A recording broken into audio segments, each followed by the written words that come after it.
আমি সিন্ডিকেট জানি না, বাট কিছু মানুষ যে ফুটবলের ভালো চায় না এই ব্যাপারে কোনো সন্দেহ নেই। So the Barcelona system is all about being one of the 11। তুমি ইন্ডিভিজুয়াল কোনো ফুটবলার না।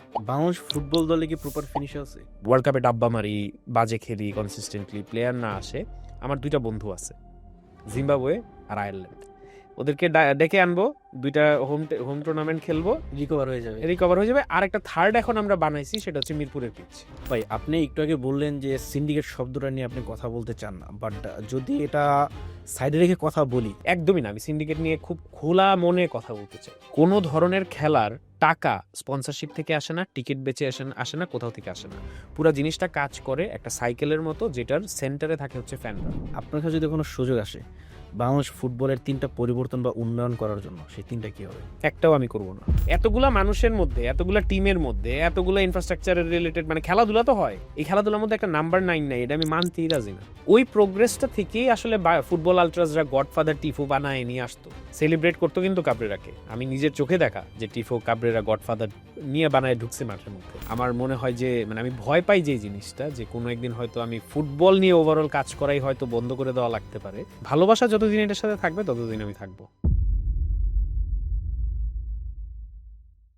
আসসালামু আলাইকুম, ওয়েলকাম টু ক্যাপ্টেন্স কলের নতুন পডকাস্ট চ্যাপ্টারে। Jersey flake presents captain's call. আজকের পডকাস্ট চ্যাপ্টারে আমি আপনাদের সাথে রয়েছি জাহিদ হাসান, এবং আমাদের আজকের অতিথি যিনি রয়েছেন তিনি হচ্ছেন একজন বাংলাদেশ ফুটবলের পাগলা ভক্ত, বার্সার ডাইহার্ড ফ্যান এবং টকিং টিকে টাকা খেত আমাদের সবার প্রিয় আজিম ভাই। ওয়েলকাম আজিম ভাই ক্যাপ্টেন্স কলের পডকাস্ট চ্যাপ্টারে। থ্যাংক ইউ সো মাচ ভাই, আজকের পডকাস্ট চ্যাপ্টারে আমরা 3টা রাউন্ডে শেষ করবো, first half, second half and last added time. বাহ। ওকে, ফার্স্ট হাফে যাই। ফার্স্ট হাফে প্রথম প্রশ্ন, আপনার এবং ফুটবলের এই পথ চলা যাত্রাটা শুরু কবে থেকে? আচ্ছা, ইন্টারেস্টিং। আমার সাথে ফুটবলের যাত্রা শুরু হয়েছে অ্যাকচুয়ালি 2002-এ। তখন আমি অনেক ছোট। তখন আসলে একদিন যেটা হয়েছে, বাসায় ওয়ার্ল্ড কাপের একটা খেলা হচ্ছে। সো আমি দেখলাম যে আমার বাবা, আমার বড় ভাই, বোন সবাই হচ্ছে বসে কিছু একটা দেখতেছে। তখন আসলে আমি জানি না ফুটবল জিনিসটা কি, কিভাবে কাজ করে। খালি জানি যে এশিয়াতে কোনো একটা মেজর ইভেন্ট হচ্ছে। এশিয়াতে তখন ওয়ার্ল্ড কাপটা হচ্ছে। সো আউট অফ কিউরিওসিটি আমি জাস্ট দেখতে বসলাম হচ্ছে। তখন ওইটা ফাইনাল খেলা ছিল। সো বসতে দেখে, মানে দেখার জন্য বসে আমি দেখলাম যে ব্রাজিল নামে একটা টিম খেলতেছে। আর সাথে আরেকটা কে আছে জানি না, বিকজ বাসায় সবাই ব্রাজিলের ফ্যান। সো আচ্ছা। ব্রাজিল খেলতেছে, দ্যাট ইজ অপোনেন্ট কে সেটা ম্যাটার না। ম্যাটার করে না। আর তখন তো বুঝিও না আসলে ফুটবল জিনিসটা কি। আমি শুনতেছি যে ব্রাজিলের খেলা হবে, মানে দেখতে হবে আর কি, হচ্ছে খেলাটা। সো তখন আমি দেখলাম যে ব্রাজিলের এরকম একটা অদ্ভুত হেয়ার কাটওয়ালা লোক গোল দিল, ব্রাজিল জিতলো ওয়ার্ল্ড কাপ। 5বার জিতছে, এটা নাকি সবচেয়ে বেশি। সো একটা হট্টগোল। হ্যাঁ, সো তখন আমি অনেক ছোট। তখন আমি বুঝলাম যে ফুটবল একটা জিনিস, ব্রাজিল একটা দল, আর রোনালদো একটা প্লেয়ার। আরে চোস। সো ওই জায়গা থেকে আমার ফুটবলের সূচনা। তারপরে ক্লাব ফুটবল কি তখন কিছুই জানি না। দেন আস্তে আস্তে একটু বড় হইলাম। 2004-এই তো আই থিঙ্ক রোনালদোর ফার্স্ট, যেটা ক্রিস্টিয়ানো রোনালদোর যেটা ফার্স্ট ইউরো। সো ওইখানে গ্রিস যেটা জিতলো খুব সারপ্রাইজিংলি। সো ওইটা ছিল আমার নেক্সট মেজর কোনো ফুটবলিং ইভেন্ট যেটা আমি দেখছি মোটামুটি। মানে দেখার জন্য বসছেন? হ্যাঁ। সো লুইস ফিগোর, ওইটা প্রবাবলি লাস্ট ইন্টারন্যাশনাল টুর্নামেন্ট ছিল। তখনও আমি লুইস ফিগোর এবং বার্সেলোনার কোনো হিস্ট্রি জানি না। তখন আমি ইনফ্যাক্ট বার্সেলোনা কি ওটাও জানি না।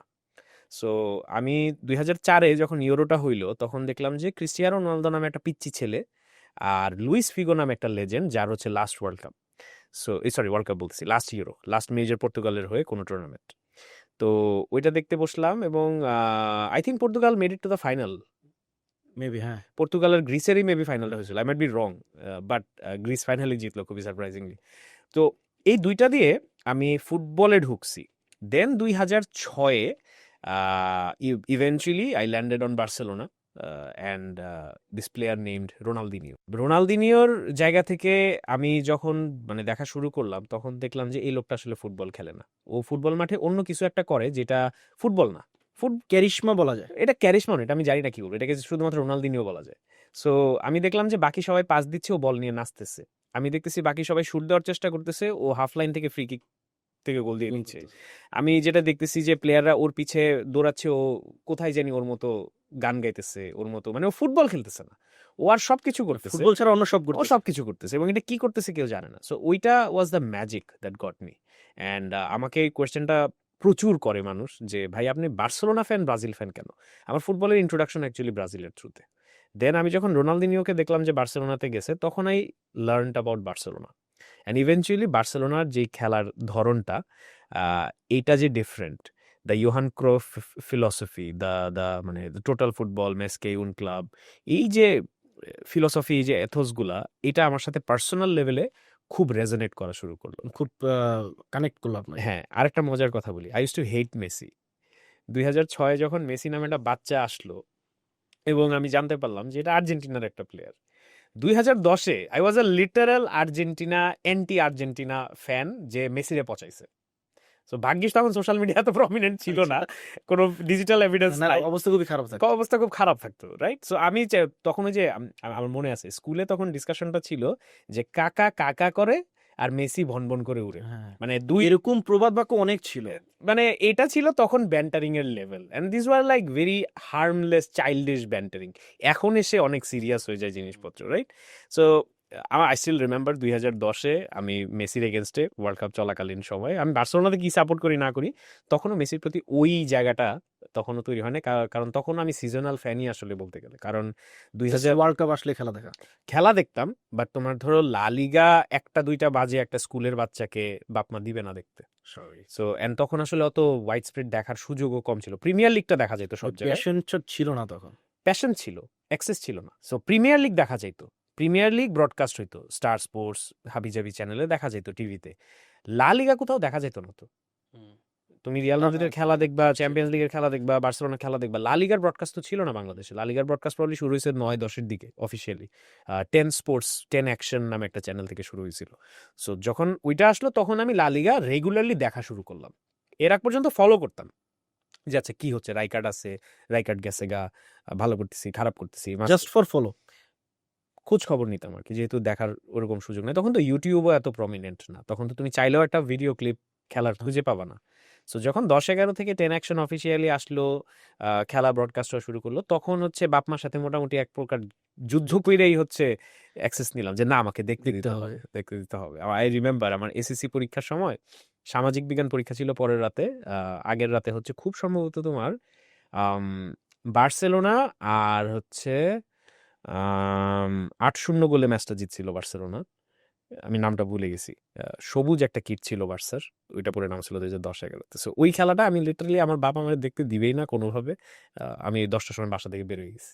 রাতে 10টায়? হ্যাঁ, যে আমি খেলা না দিলে দেখতে দিলে আমি থাকবো না বাসায়।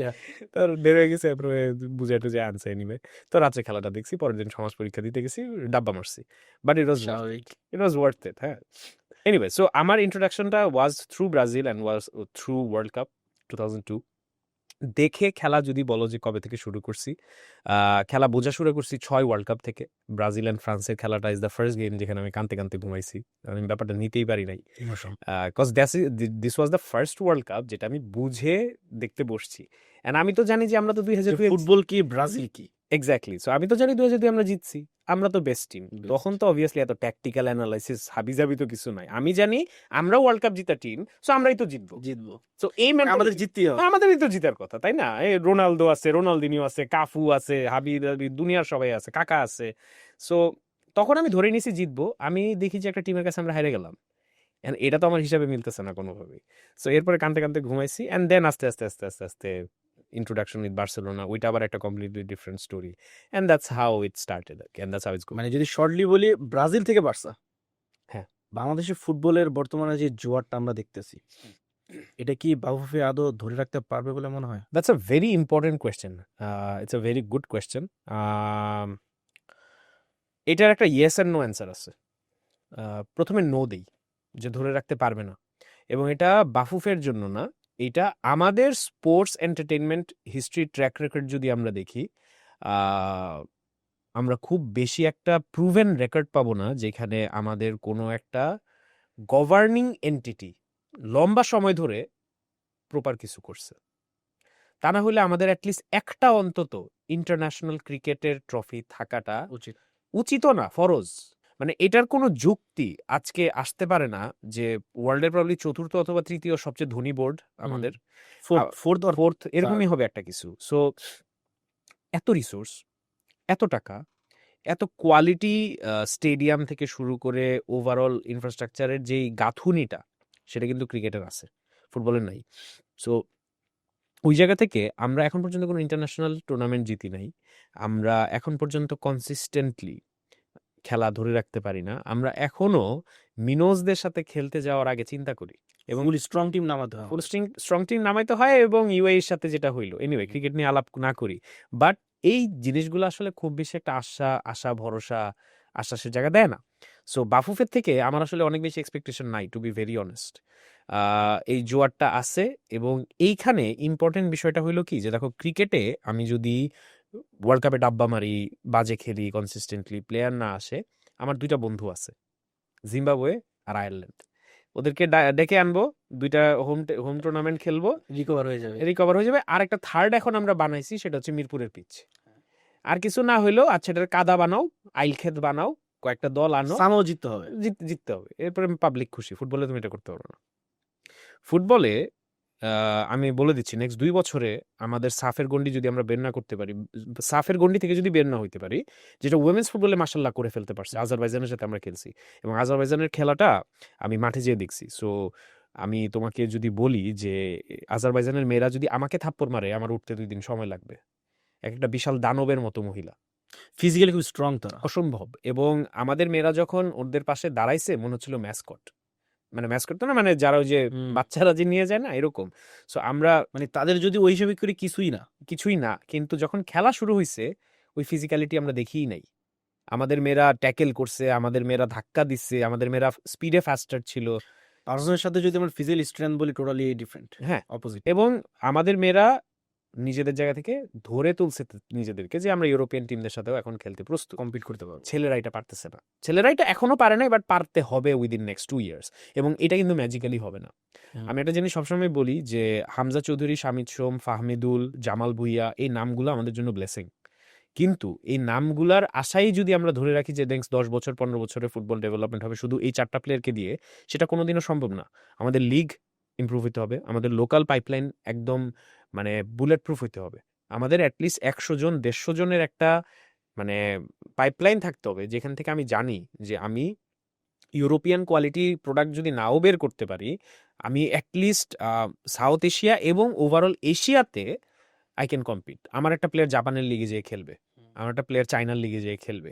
অ্যাটলিস্ট এই জিনিসগুলা অদূর ভবিষ্যতে টার্গেট করতে হবে। সো অনেক কথা বললাম, বাট লং স্টোরি শর্ট যদি আমি বলি, আহ, বাংলাদেশের ট্র্যাক রেকর্ড আমাকে খুব বেশি একটা ভরসা দেয় না যে অনেক ভালো কিছু আমরা লং টার্ম ধরে সাস্টেইন করতে পারবো। কিন্তু বাফুফের কাছে ওই সুযোগটা এখন তৈরি হচ্ছে। অনেক বড় বড় ব্র্যান্ড ডিল হচ্ছে, অনেক বড় বড় স্পন্সর পাচ্ছে। ইভেন্ট তৈরি হচ্ছে এবং মোর ইম্পর্টেন্টলি যেটা সবচাইতে important for any sports, fans. কোনো ধরনের খেলার টাকা স্পন্সরশিপ থেকে আসে না, টিকিট বেচে আসে না, কোথাও থেকে আসে না। পুরা জিনিসটা কাজ করে একটা সাইকেলের মতো, যেটার সেন্টারে থাকে হচ্ছে ফ্যানরা। ফ্যানরা যদি অনলাইনে লগ ইন না করে, ফ্যানরা যদি মাঠে না যায়, ফ্যানরা যদি খেলার পরে সেলিব্রেট বা মারামারি না করে, তাইলে ওই খেলাতে ইনভেস্ট করার, ওই খেলা থেকে ইনভেস্টমেন্ট উঠে আসার কোনো অপরচুনিটি থাকে না। সো ফ্যান যতদিন আছে, স্পন্সর ততদিন আছে, এবং ততদিনই সুযোগ আছে বাফুফের হাতে ফুটবলটাকে দাঁড়া করানোর। যেদিন এই খেলা একটা বাজে রেজাল্ট, 2টা বাজে রেজাল্ট থেকে 5টা বাজে রেজাল্ট হয়ে যাবে, ফ্যান সরে যাবে, স্পন্সর সরে যাবে, বাফুফের সুযোগ চলে যাবে ওই টাকাটাকে কাজে লাগানোর। সো টাইম পিরিয়ডটা খুবই ছোট এবং ফুটবল ফ্যানরা অস্থির। ফুটবল ফ্যানদের এত পেশেন্ট নাই। ক্রিকেটের জন্য যে ধৈর্যটা আমরা দেখাইছি, আমার কাছে মনে হয় না ফুটবলে ওই সেম ধৈর্য আমাদের ফ্যানরা দেখাবে একটা জায়গায় চলে যাওয়ার পর। এখন যে সাপোর্টটা আসতেছে, আমরা এতদিন কিছুই পাইনি, ফুটবল আমাদেরকে কিছুই দেয় নাই। সো এখন যে 0 থেকে 1 দিচ্ছে, এটাই আমাদের কাছে অনেক মনে হচ্ছে। কিন্তু এই 0 থেকে যখন 50-এ এক্সপেকটেশন চলে যাবে, তখন তোমাকে 50 থেকে নিচে নামতে দিবে না ফ্যানরা। এই 1 থেকে ডাবল করার সময় তো এখনই। 1 থেকে 2, 2 থেকে 4, 4 থেকে 8। একদমই তাই। এবং এই সময়টা খুবই ছোট একটা উইন্ডো, এর মাঝখানেই কাজে লাগে। খুব ফাস্ট গ্রো করতে হবে। এক্স্যাক্টলি। আরহাম ইসলাম রিসেন্ট টাইমে যাকে নিয়ে খুব কথা হচ্ছে, কন্ট্রোভার্সি হচ্ছে। Right. সে বাংলাদেশের ট্রায়ালে আসলো। বাংলাদেশ ফুটবল ম্যানেজমেন্ট যারা তখন দায়িত্বে ছিল তারা বলল সে ফিট না বা তার স্কিল ভালো না। কিন্তু সে দেখলাম যে অস্ট্রেলিয়া আন্ডার-20 টিমে জাতীয় দলে চান্স পেল।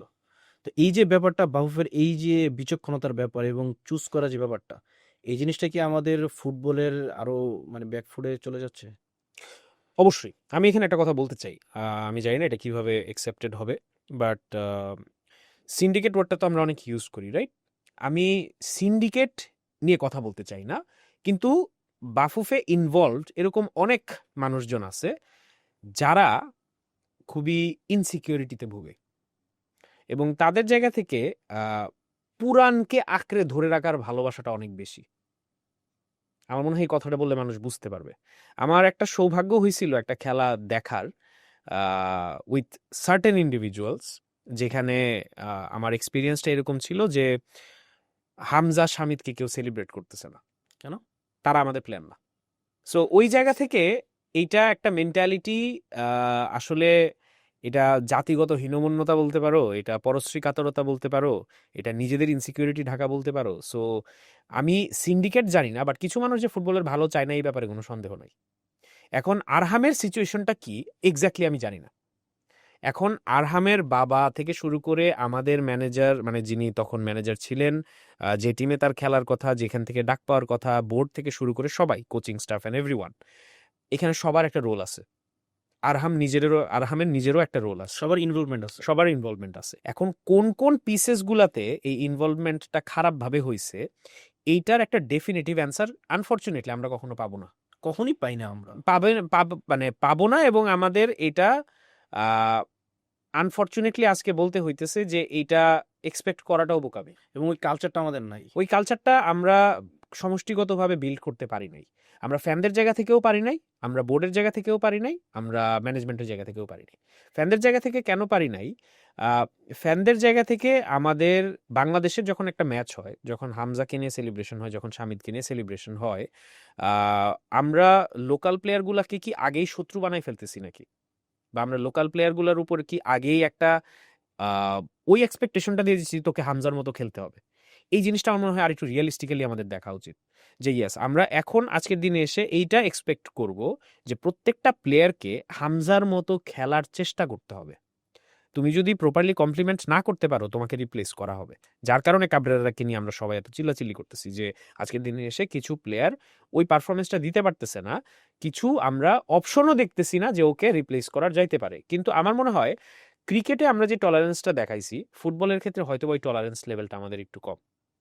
এবং যখন এটা আমি কেন বলতেছি, এই যে ডিভিশনটা হয়ে যাচ্ছে না, একটা লোকাল প্লেয়ার, ফরেন প্লেয়ার, কেউ তো ফরেন প্লেয়ার না, সবাই তো বাংলাদেশের জার্সি পরে খেলতেছে, কেউ লোকাল প্লেয়ার না, সবাই বাংলাদেশের জার্সি। জাস্ট আমি অ্যাড করি, আমার সাথে যখন রিফাত মাসুদের সাথে কথা হয় আমাদের পডকাস্টে, তখন আমি এই কথাটাই বলছিলাম যে ফরেন টেকটাকে আসলে আমাদের ইউজ করা উচিত কিনা। একদমই না। এখন ন্যাচারালি এটা হয়তো কথার আদলে চলে আসতে পারে বিদেশে বড় হওয়া ছেলে পেলে, বাট এটাই আমি বলতে চাচ্ছি যে যখন বাংলাদেশের জার্সি পরে কেউ নামতেছে, ওই 90 মিনিট তার আর কোনো আইডেন্টিটি নাই। সে ফরেন না, সে লোকাল, সে বাংলাদেশের জন্য ইনফ্যাক্ট সে হামজাও না, সে সাদউদ্দিনও না, সে মিতুল মারমাও না, সে বাংলাদেশি। ওই 90 মিনিট, এখন ওই 90 মিনিট শেষ হওয়ার পর তখন আলাপ শুরু হতে হবে যে আচ্ছা ঠিক আছে, এই 90 মিনিট শেষ, এখন আমাদেরকে বুঝতে হবে যে যদি সাদউদ্দিন পারফর্ম না করে থাকে, যদি মিতুল মার্মা পারফর্ম না করে থাকে, আমাদেরকে ওদের পারফরমেন্স ডেভেলপ করার জন্যই কম্পিটিশন দিতে হবে।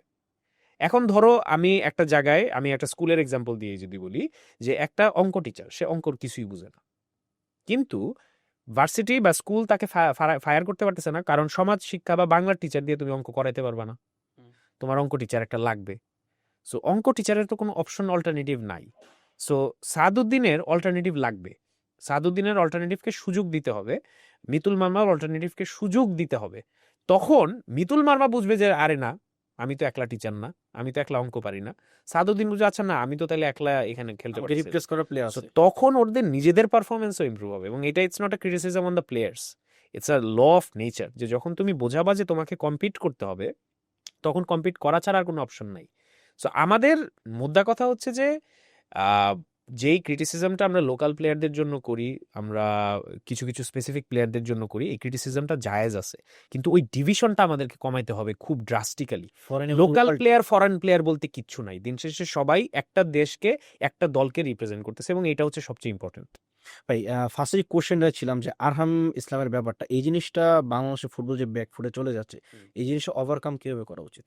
আমি আবার এইখানে একটা স্টেপ একটু ব্যাক করতে চাই। এটা ধরেই যে বাংলাদেশ ফুটবল পিছিয়ে গেছে এটা আমি বলবো না। মানে এই প্রসেসটার ক্ষেত্রে যদি বলি, এই প্রসেসটা নিয়েও আমি খুব বেশি একটা কমেন্ট এই জন্য করবো না যে this is an isolated event. কারণ আইসোলেটেড ইভেন্ট আমি কেন বলতেছি, যে আমরা তো হামজাকে আনতে পারছি, আমরা তো শামিদকে আনতে পারছি, ফাহমিদুলকে আনতে পারছি, ক্যাসপার হকের রিউমার শোনা যাচ্ছে, আই থিঙ্ক ও চলে আসবে। সো সবাই তো আরহামের মতো হচ্ছে না, আমরা তো কিছু ভালো ভালো নেম ইনক্লুড করতে পারতেছি, আরো ভালো করা যায় ডেফিনেটলি। আরহামের সিচুয়েশনটা আমরা লেজে গোবরে মিলাই ফেলাইছি, খিচুড়ি পাকায় ফেলাইছি, এবং যেহেতু আমার কাছে এনাফ ইনফরমেশন নাই যে এই ঝামেলাটা কে কে পাকাইছে, এটাতে আমি কোনো কনসলিডেটেড ওপিনিয়ন দিতে চাই না, বাট এই ব্যাপারে কোনো সন্দেহ নাই, it's a huge loss for us. But behaviour তো উচিত এই জিনিসটা ক্লিয়ারিফাই করা। অ্যাবসলুটলি। এবং এইখানে যদি আহ, আমি এটা একদম কি বলবো মনে প্রাণে বিশ্বাস করি যে কোনো বোর্ড, ইভেন কোনো সরকারও যদি দর্শককে এবং জনগণকে ফর গ্র্যান্টেড নিয়ে নেয়, তাহলে ঝামেলা।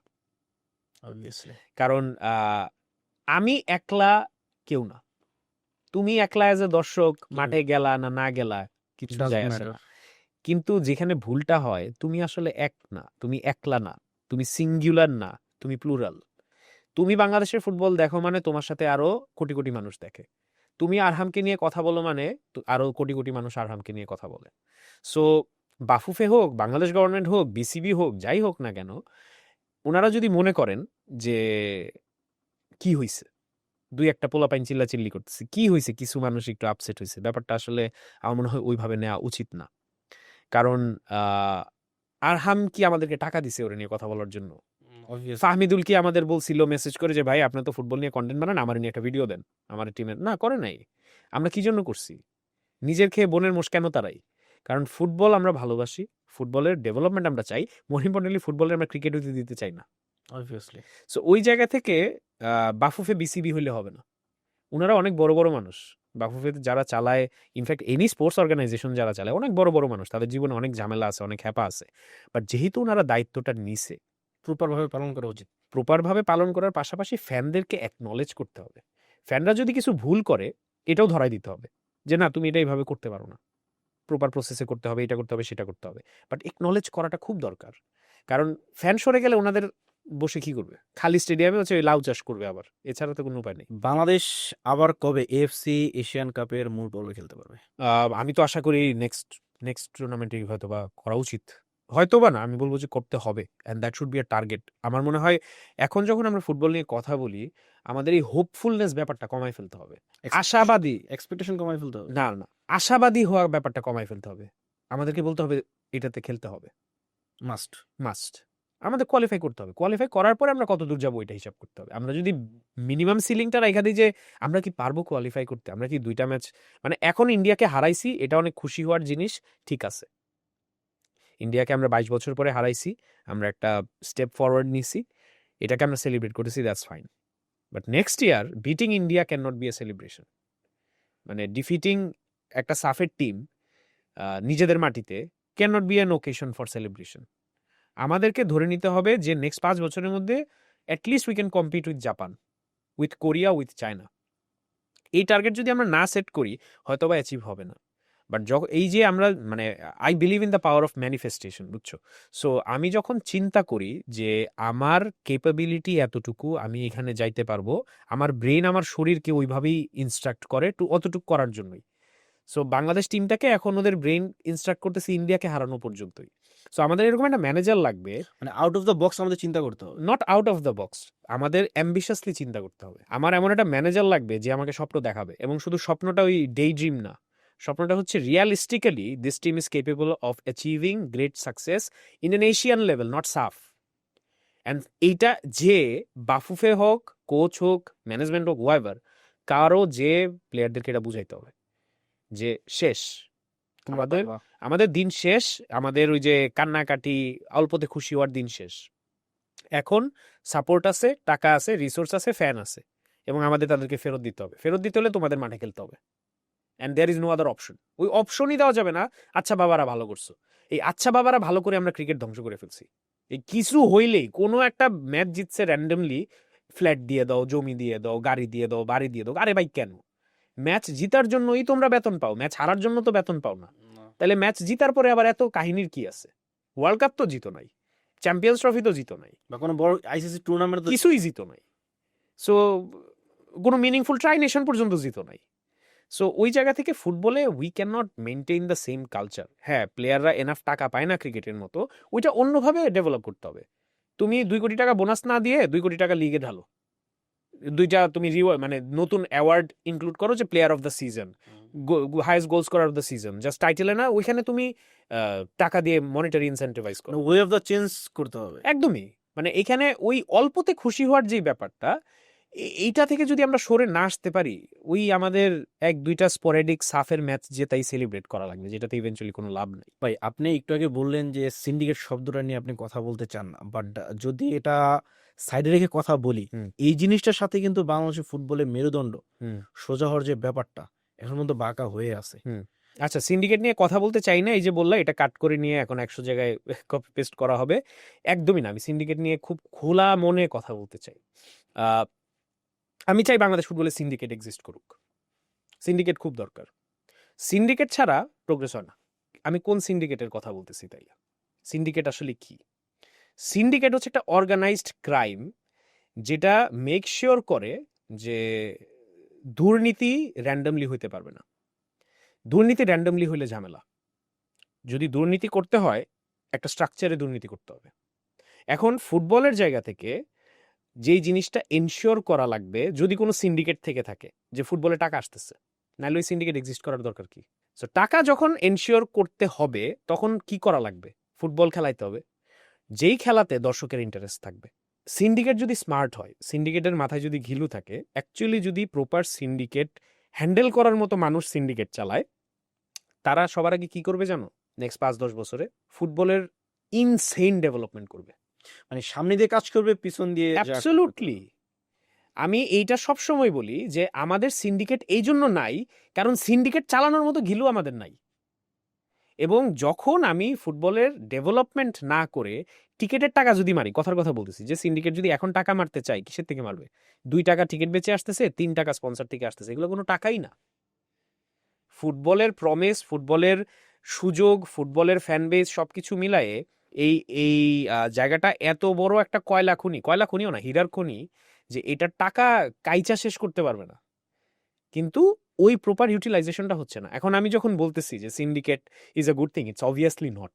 বাট আপনি যেই অ্যাঙ্গেলে বললেন সেটা positive side. It's a figure of speech. এখন সিন্ডিকেটটা তাইলে কেন দরকার? সিন্ডিকেট দরকার না। Syndicate, the absence of syndicate, the presence of syndicate is not the issue. বাফুফেরও যদি সদ ইচ্ছা না থাকে ফুটবল ডেভেলপ না করার, যেটা করতে হবে, ফুটবলের আগে ডেভেলপমেন্ট করতে হবে, সেটার থ্রুতে টাকা ঢুকায়, দেন 5 বছর পরে 10 বছর পরে ওইটার আমরা একটা ন্যাচারাল ডিক্লাইন দেখবো, যেটা ক্রিকেটে হয়েছে। ক্রিকেটের ওই ক্যাশ অ্যান্ড গ্র্যাব মোমেন্টটাকে ইউটিলাইজ করায় একটা ভালো অ্যামাউন্ট অফ টাকা ঢুকছে, এরপরে জানি কি হইতেছে। কালকে তামিম ইকবাল গ্যাঞ্জাম করে, পরশুদিন সাকিব গ্যাঞ্জাম করে, ওই কালকে নিউজ দেখলাম যে র্যান্ডমলি নাকি বিসিবির সামনে প্রোটেস্ট হইতেছে, 20 জন 30 জন, যে ইলেকশন হয় না। এই যে নাটকগুলা, এগুলা কেন হয়? কারণ এখন বিসিবিতে দেয়ার আর মানে স্পয়েলস অফ ওয়ার, কত পাবলিকলি বলছে না, 2000 না 3000 কোটি টাকা এফডিআর এ পড়ে আছে। সো পয়েন্টটা হচ্ছে, ফুটবলের এই নেক্সট 5 বছরে সিন্ডিকেট থাকুক না থাকুক, বাফুফের ভালো মানুষ থাকুক খারাপ মানুষ থাকুক, সবারই কালেকটিভ অ্যাপ্রোচ হওয়া উচিত ফুটবলের ডেভেলপ করা। কারণ ওইটা থেকেই টাকা আসবে। যে আগে কাজ করো, তারপর তুমি যাও। হ্যাঁ, এরপরে যদি দুর্নীতি করার থাকে, ভাই তুই কর দুর্নীতি, আগে ডেভেলপ। হ্যাঁ, আগে ডেভেলপ করতে হবে, নাহলে তো টাকাই আসবে না। নাহলে দুর্নীতি করে তো লাভ নাই, ওই 5 টাকা 10 টাকা পাবা। ভাই হামজা, শামিক সোম, জায়ান, এই যে তারা আসলো, তাদের ক্রেজটা ব্যবহার করে বাংলাদেশ ফুটবল ফেডারেশন কি শুধুমাত্র টাকা আয় করতেছে, নাকি অ্যাকচুয়ালি তাদের ক্রেজটা ইউজ করে বাংলাদেশের ফুটবলের উন্নতির দিকে যাচ্ছে? টাকা কামাক না, সমস্যা কি? আমার তো মনে হয় টাকা কামানো খুব ভালো জিনিস, এবং টাকা is the like pillar of everything. So আমার জায়গা থেকে আমি বলি, বাফুফের জায়গা থেকে টাকা কামানো ইজ এক্সট্রিমলি ইম্পর্টেন্ট। এখন টাকার ইউটিলাইজেশনটা আমরা আসলে প্রেস কনফারেন্সে পাবো না। টাকার ইউটিলাইজেশনটা আমরা কিভাবে মেজার করব? ফ্যানরা কিভাবে মেজার করবে? ফ্যানরা মেজার করবে যখন হামজা মাঠের মধ্যে হাত উঁচা করে চিল্লাবে, আর এক ভদ্রলোক এটা দেখেও তাকে পাস দিবে না। দ্যাট মিনস যে আমরা ওই জায়গাতে ডেভেলপমেন্ট করতে পারি নাই। ফিল্ডে আমরা ডেভেলপমেন্ট করতে পারি নাই। অ্যান্ড ওই রিফ্লেকশনগুলা যতটুকু কমবে, ততটুকু আমরা বুঝবো টাকার ইউটিলাইজেশন হইতেছে। হিসাব দেওয়ার কিছু নাই। কত টাকা তোমার খরচ হইছে ম্যাচ অর্গানাইজ করতে, কত টাকা টিকিট বেচছো, এটা যাই না আমাদের ফ্যানদের কোনো লাভ নাই। আমাদের লাভ আছে লিগের খেলা কি আদৌ দেখা যাইতেছে, লিগের খেলা কি আদৌ দেখতে পারতেছি, লিগের 2টা প্লেয়ারে কি আমি চিনি, লিগের মাঠে কি মানে লাউ চাষ হইতেছে, লুঙ্গি ঝুলতেছে, এই জায়গাগুলাতে মানে একটা আমরা কথা বলি না যে আগে দর্শনধারী পরে গুণবিচারী। সো আমাদের এই দর্শনধারী ব্যাপারগুলা, অবভিয়াস যেই জিনিসগুলা, এগুলাকে আগে কারেকশন করতে হবে, নাইলে যেই ভালো কাজগুলা বাফুফে করছে সেগুলা কখনোই সামনে আসবে না। এবং ভালো কাজ করে নাই এটা বলাটা আমার মনে হয় ঠিক হবে না। কেন যে আমরা যদি গত 2 বছর আগেও চিন্তা করি, ফুটবল কয়টা মানুষ দেখতো, ফুটবলের কয়টা মানুষের ইন্টারেস্ট ছিল, হামজা তো নিজে নিজে চলে আসে নাই, প্রসেসের মাধ্যমে শামিদ সোম তো চলে আসে নিজে নিজে চলে আসে না। শামিদ সোমকে কিন্তু আগেও কন্ট্যাক্ট করা হয়েছে, প্রিভিয়াস বোর্ডও ট্রাই করছে, আনতে পারে নাই, কারণ তখন শামিদের কোনো কারণই ছিল না বাংলাদেশে আসার। তো শামিদ যে খেলতে ইন্টারেস্টেড ফিল করবে, ওই সিচুয়েশনটা কিন্তু ক্রিয়েট হয়েছে, হামজার থ্রুতে হোক, বিভিন্ন ম্যাচের থ্রুতে হোক, ফ্যানদের ইন্টারেস্টের থ্রুতে হোক, ক্রিয়েট হয়েছে। These are good staff, these are good initiatives. কিন্তু ওইটার মধ্যে খুশি থেকে সীমাবদ্ধ থাকলে কোনো লাভ নাই। এবং যেটা বললাম যে কত টাকা কামাইছে, কত টাকা আসছে, কি লাভ হইছে, কি ডিল হইছে, ফ্যানদের কিচ্ছু যায় আসে না। Fans just want to C the reflection of the development on the field, এতটুকুই। আপনি টকিং টিকে টাকা এবং নেক্সট লেভেল ম্যানেজমেন্ট দুইজন মিলে আপনারা বার্সা একটা ক্লাবে তরুণ ফুটবলারদের ক্যাম্পে যোগ দেওয়ার যে ব্যাপারটা এবং যে উদ্যোগ নিয়েছেন সে সম্পর্কে একটু জানতে চাই। প্রথমত এটা একটা বার্সেলোনার গ্লোবাল ইনিশিয়েটিভ। ওরা বিভিন্ন দেশে যায় যেখানে ওদের পার্মানেন্ট একাডেমি নাই। সো বার্সা একাডেমি আবার লা মাসিয়া না, দুইটা আবার ডিফারেন্ট জিনিস। লা মাসিয়া হচ্ছে ওদের একটা ডোমেস্টিক ইন্টারনাল ডেভেলপমেন্টের একটা জিনিস, আর বার্সা একাডেমি ইজ বার্সেলোনার একটা ফুটবল একাডেমি। সো এইটার বিভিন্ন দেশে ব্রাঞ্চেস আছে। যেসব দেশে ব্রাঞ্চেস থাকে না, ওইখানে ওরা এসে একটা টেম্পোরারি ক্যাম্প করে 1 সপ্তাহ। ওই ক্যাম্পে সার্টেন ছেলেপেলেরা টাকা দিয়ে ঢুকতে পারে, অ্যান্ড ইটস ভেরি এক্সপেন্সিভ। তোমার একটা 1 সপ্তাহ ক্যাম্পের জন্য অলমোস্ট 60-70 হাজার টাকা লাগে, হিউজ। সো এইটা আসলে সবার জন্য অ্যাফোর্ডেবল না।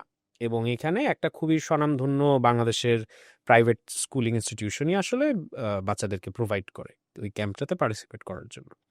সো যেটা গতবার হইছে, মানে এই বছর যেটা হইলো, সেখানে আমি আমার জায়গা থেকে একটা ইনিশিয়েটিভ নিয়েছিলাম যে এই টাকাটা তো আসলে সবার জন্য একেবারেই অ্যাফোর্ডেবল না, এবং স্পেশালি আমাদের রুরাল লেভেলে যারা ফুটবল খেলে ওইখান থেকেই মূলত বাংলাদেশের ফুটবলারগুলা মেনলি উঠে আসে। সো আমার ইচ্ছা যেটা ছিল যে টকিং টিকি টাকা থেকে আমি একটা ছেলেকে স্পন্সর করব ফর দিস ক্যাম্প। এবং ওই স্পন্সর আসলে আমি কাকে করব, আমার ভাতিজারে করব, আমার বাইরে করব, মানে আমি কিসের বেসিস একটা ছেলেকে নিয়ে যাব। সো তখন আসলে চাইলেই স্পন্সর করা যায় ব্যাপারটা এরকম না, আমার তো একটা ট্যালেন্টকে আগে কোয়ালিটি দেখতে হবে, খুঁজতে হবে, উঠে আনতে হবে, এবং ওইটা অ্যাসেস করার জন্য আমি কে, আমি কেউ না।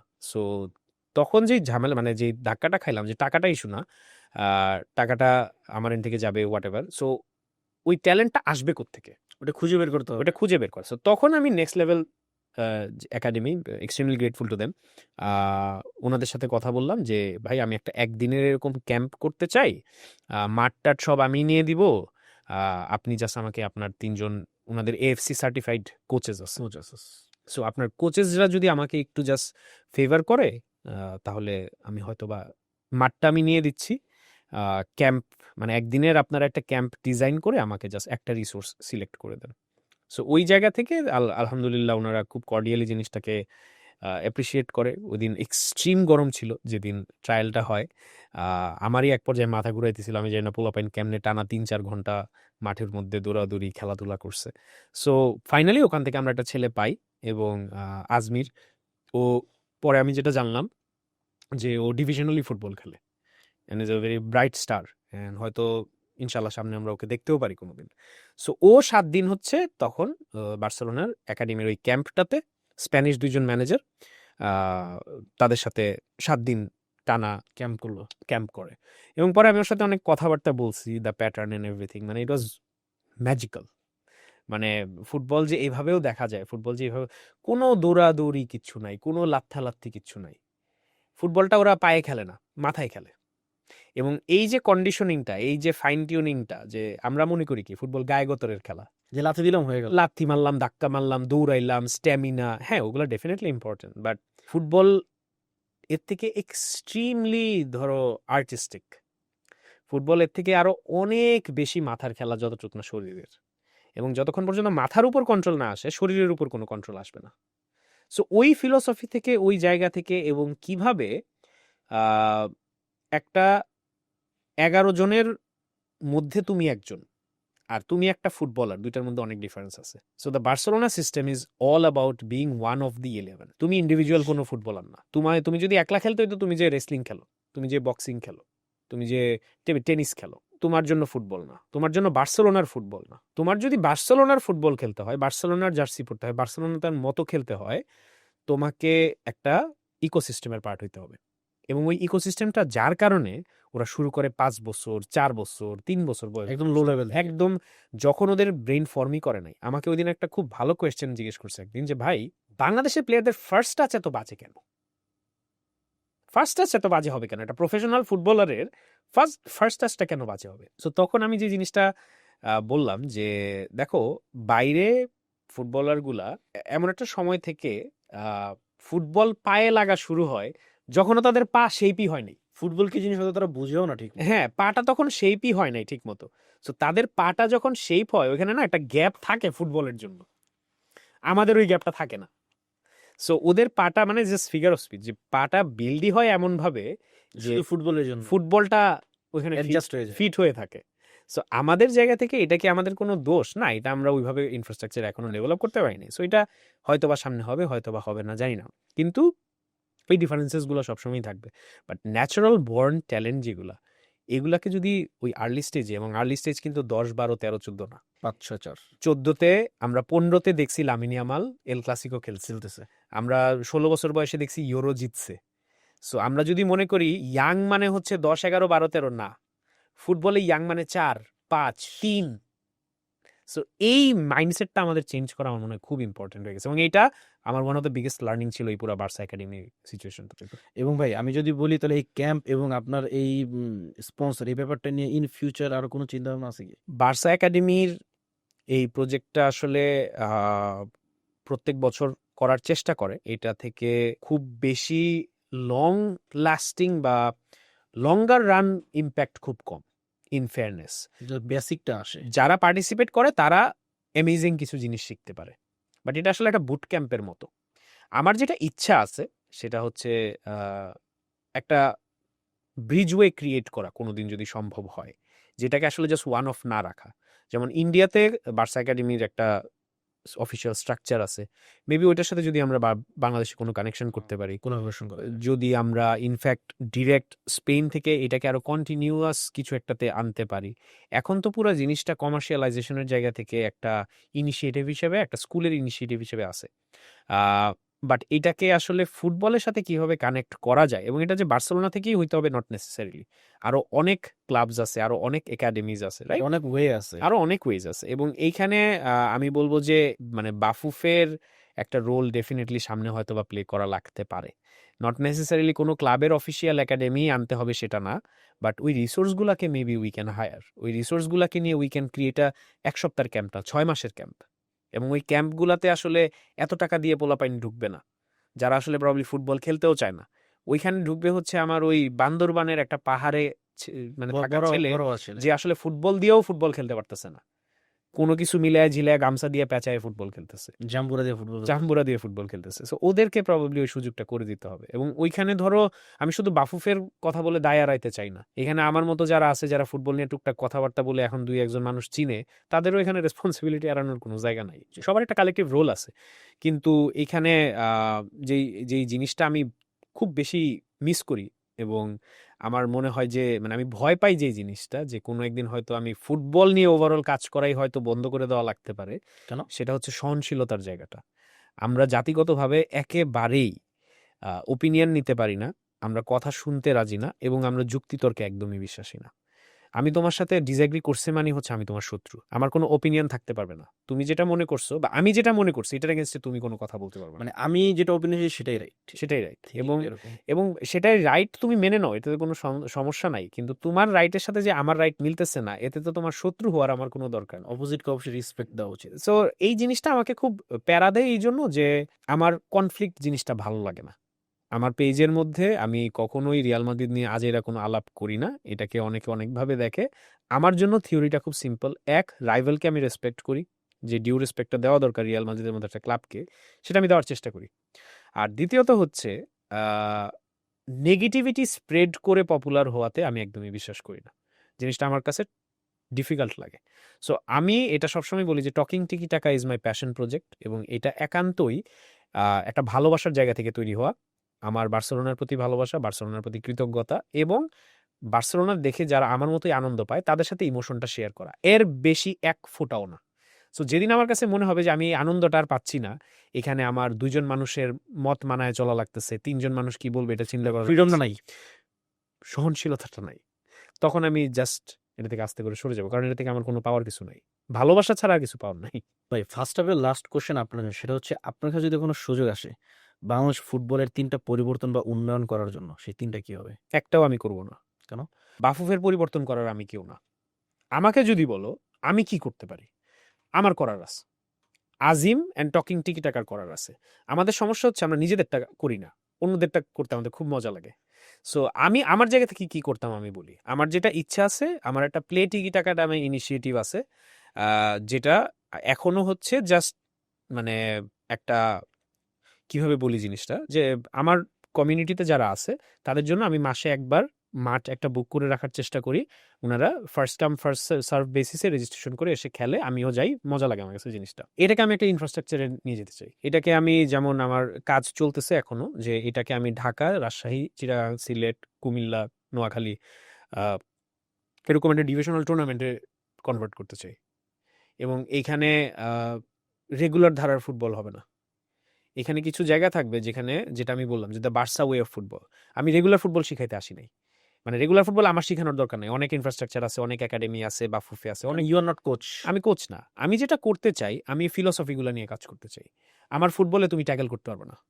আমার ফুটবলে তুমি বল লব করতে পারবে না। যদি লব করো, বল যদি প্লেয়ারের পায়ে না যায়, তাহলে এটা ফাউল। মানে মেন্টালি ডেভেলপমেন্ট, যেটা মেন্টাল ডেভেলপমেন্ট গুলা, যে বলের সাথে ভালোবাসা বাড়ানো, বলের সাথে সম্পর্কটা ক্রিয়েট করা, এটা মনে হয় আমি আমি যাই না, আমি জাস্ট আমার জায়গা থেকে বলতেছি যে অ্যাটলিস্ট খেলা দেখে মনে হয় যে বলের সাথে আমরা আত্মীয়তা গড়ি তুলি না। ফুটবলের মেইন ফান্ডামেন্টালটা কি? আমি এমিল হেস্কির সাথে একটা ইন্টারভিউ নিতে পারছিলাম আল্লাহর রহমতে। সো উনি আমাকে একটা কথা বলছিল যে তার ট্রেনিং শুরু হইতো ট্রেনিং শেষ করে বাসায় আসার পরে। যেমন মানে তার ট্রেনিং কখনো শেষ হইতো না। একটা হচ্ছে মাঠে গেছো, বিপস পড়ছো, কোচ বলছে এটা করো, ফিজিও বলছে এমনি লাফাও, that is one thing. But তোমার ট্রেনিং যদি ওইখানে শেষ হয়ে যায়, তুমি কখনো প্রিমিয়ার লিগ ফুটবলার হতে পারবে না। ওইটা শেষ করে ও বাসায় এসে কি করতে জানো? পড়ালেখা করতেছে, বল পায়ে ওয়ালে লাত্তাচ্ছে, এবং এটা ও রেজিস্টারও করতেছে না, ওর মতো কাজ করতেছে। ও যে বল দিয়ে লাথেতেছে, এটা কি করতেছে? ওর সাবকনশিয়াসকে ট্রেন করতেছে, ওর পাকে রেডি করতেছে। ওর পায়ে যখন একটা পাস আসবে, ও তখন ওই বলটা রিসিভ করার কথা চিন্তা করবে না, ও প্লেয়ার খুঁজবে, কারণ ওর পা অলরেডি জানে বল কেমনে রিসিভ করতে হয়। এই যে 1 সেকেন্ডের, মিলি সেকেন্ডের যে ডিফারেন্সগুলা, এইখানে হচ্ছে ডিফারেন্সটা প্রফেশনাল অ্যান্ড ওয়ার্ল্ড ক্লাস। ওই জিনিসগুলা আমাদের ট্রেনিং ফ্যাসিলিটিতে, আমাদের কোচিংয়ে, আমাদের লাইফস্টাইলে কতটুকু করানো হয় আমি জানি না, আমার জানার দরকারও নাই, বিকজ ওই জায়গায় আমি চেঞ্জ করতে পারবো না। আমি আজকে একটা ওপিনিয়ন দিলাম যে সরাই দাও প্রেসিডেন্ট, সরাই দাও ভাইস প্রেসিডেন্ট, চেঞ্জ করে ফেলো লিগ, বললেই তো হয় না। মানে জিনিস কোনোটাই তো মামার বাড়ির আবদার না। আমি কি করতেছি? আমার তো একটা ভয়েস আছে এখন, আমার একটা ইনফ্লুয়েন্স এখন আমার আছে, রেসপন্সিবিলিটি আছে। আমার একটা রেসপন্সিবল আছে। ওইটাকে যদি আমি ইউটিলাইজ না করতে পারি, আমার এত বড় বড় কথা বলার কোনো জায়গা নাই। রাইট নাই। তো আমার জায়গা থেকে আমি চেষ্টা করব, এগেন যদি আমি দেখি যে এটা একটা সহনশীল পর্যায়ে আছে, আমার অনেক ইচ্ছা আছে, অনেক চেষ্টা আছে, বাট যেদিনই আমার কাছে মনে হবে যে জিনিসগুলো নোংরা হয়ে যেতেছে, জিনিসগুলো এর ওর পিছে লেগে থাকে, কয়দিন পরে পরে দেখি কিছু কন্টেন্ট ক্রিয়েটার আমার নিয়ে জিনিসপত্র বানায়, কোনো কারণ নাই, এবং ওরা কেন এটা করে এটাও আমি জানি, বাট আমার কাছে মজাই লাগে দেখতে ইনফ্যাক্ট। সো ওই জায়গা থেকে যেটা হয়, এই তাদের স্টুপিডিটিগুলো আসলে দিন শেষে আমাকে ইফেক্ট করে না, ইফেক্ট করে যখন এইটা দেখে একটা কালেকটিভ পারসেপশন ক্রিয়েট হয়। ম্যাচুরিটি কমিউনিটি যখন ব্যাড ইমপ্রেশন ক্রিয়েট করে। সো ওই সব জায়গাগুলো আসলে আনফরচুনেট, এবং মজার বিষয়টা হচ্ছে যে আমার যেটা বললাম, এটার উপরে কোনো ডিপেন্ডেন্সি নাই, পুরো জিনিসটাই ভালোবাসার। ভালোবাসা যতদিন এটার সাথে থাকবে ততদিন আমি থাকবো। আজ আমরা সেকেন্ড হাফে যাচ্ছি। নাইস। আপনার এই টকিং টিকে টাকা নামের পিছনের মেইন রিজনটা কি এবং গল্পটা শুনতে চাই। টিকি টাকা is the Barca way, right? And আমার প্রথম থেকেই অবজেক্টিভ এটাই ছিল যে আমি বার্সেলোনা নিয়েই কথা বলবো, কারণ এই একটা টিমকে আমি বুঝি, একটা টিমের ব্যাপারে আমার ইন্টারেস্ট আছে সবচেয়ে বেশি, এবং এটা নিয়ে আসলে আমার ফুটবলের প্রতি যত ভালো লাগা, ভালোবাসা এবং এটার একটা ডিপার কানেকশনও আছে। সো সবকিছু মিলায়ে the idea was to talk about Barcelona and টিকি টাকা is the way of Barcelona. So ওই জায়গা থেকে টকিং টিকি টাকা। ভাই, বাংলাদেশ ফুটবল দলে কি প্রপার ফিনিশ আছে? আছে, কাবরেরা ফিনিশ করে দিচ্ছে। সো যদি মাঠের কথা চিন্তা করি, আনফর্চুনেটলি ফিনিশার তো আমরা দেখতেছি না। দেখো, আমি লিগ দেখার কোনো জায়গা নাই, মাঠে যেয়ে বলো আর টিভিতে দেয় বলো। সো আমি কিসের বেসিসে বলবো ফিনিশার আছে কি নাই? বিকজ আমি ভাই, ন্যাশনাল একটু অ্যাড করি, আমি যদি ক্লাব ফুটবল মাঠে দেখতেও যাই, আমি কি ফুটবল দেখতে যাবো নাকি ঘাস কাটতেছে সেটা দেখতে যাবো?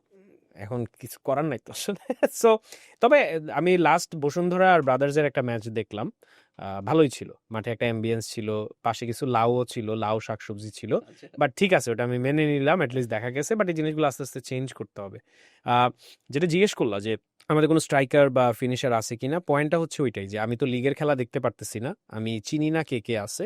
আর যখন বাংলাদেশ ন্যাশনাল টিমের খেলা হচ্ছে তখন রাকিব, ফাহিম, মোরসালিন এই নামগুলাই ফ্রন্টলাইনে দেখা যায়। আর কোনো ওইরকম আমরা চেঞ্জ বা সাবস্টিটিউশন তো সেরকম দেখি নাই। আলামিন একটা নাম অনেক শোনা যায়, বাট এখন পর্যন্ত ওকে কোনো প্রপার ম্যাচে খেলতে দেখি নাই। সো সেই জায়গা থেকে তোমার কোয়েশ্চেনের সহজ অ্যান্সার হচ্ছে যে না, নাই, কারণ আমি দেখি নাই। আর প্র্যাকটিক্যাল অ্যান্সার হচ্ছে যে মোস্ট ডেফিনেটলি আছে, না থাকার কোনো কারণই থাকতে পারে না। এতগুলা মানুষের মধ্যে, এতগুলা টিমের মধ্যে, এতগুলা ইনফ্রাস্ট্রাকচারের রিলেটেড, মানে খেলাধুলা তো হয়, এই খেলাধুলার মধ্যে একটা নাম্বার 9 নাই, এটা আমি মানতেই রাজি না। সো ডেফিনেটলি আছে, জাস্ট আমরা তুলে আনতে পারতেছি না। আমাদের পাইপলাইনে সমস্যা, পাইপলাইনের সমস্যা, স্ক্রিনিং এর সমস্যা, আন্ডারস্ট্যান্ডিং এর সমস্যা, সুযোগ দেওয়ার ক্ষেত্রে সমস্যা, অনেক জায়গায় অনেক সমস্যা। ভাই। এই যে রেভলিউশনটা যেটা নিয়ে এত কথাবার্তা বা এত মাতামাতি যদি বলি, এটা কি রাতারাতি বলে তকমা দিবেন নাকি revolution of progress? Revolution, revolution of progress বলবো, মানে যে রেভলিউশনটা হলো এখন। না, রাতারাতি তো আসলে কোনো কিছু হয় না, বাট আবার রাতারাতি হয়ও। ফর এক্সাম্পল, একটা জিনিস যেটা আসলে আমাদের প্রবাবলি আমরা এনাফ ক্রেডিট দেই না, যে বাংলাদেশ ফুটবল কিন্তু দেখা যাইতো না। দেখা যেত না বলতে যে খেলাটা তুমি দেখতে পারতা না 3-4 মানে 2 ঘন্টা টানা একটা খেলা দেখার মতো তোমার মানসিকতা থাকতো না, এত বাজে ফুটবল খেলা হইতো। সেই জায়গা থেকে এখন কিন্তু আমরা খেলা দেখা শেষ করে গালি দিতেছি বা খেলা দেখা শেষ করে ক্রিটিসাইজ করতেছি। আজকে যদি Bangladesh Singapore, Bangladesh Hong Kong match নিয়ে একটা অ্যানালিটিক্যাল ডিসকাশনে ফ্রাস্ট্রেশন ঝাড়া লাগে, that means analytical discussion create হইছে, অ্যানালাইসিস করার জায়গা ফুটবল দিছে, এটাও প্রোগ্রেস। এটাকে যদি আমি সম্পূর্ণ সরাই দেই, দ্যাটস নট রাইট। কিন্তু যে জিনিসটা আমি বলছি যে ফুটবলে ক্রিকেটের মতো এত ধৈর্য এক্সপেক্ট করলে হবে না।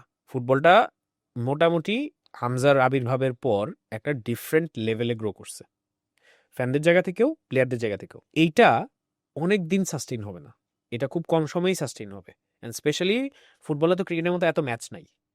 বাংলাদেশ কয়টা খেলা খেলে? এই যে খেললো কত, এই নভেম্বরে খেললো, আবার ম্যাচ মার্চে, ডিসেম্বর, জানুয়ারি, ফেব্রুয়ারি, 4 মাস পরে ম্যাচ।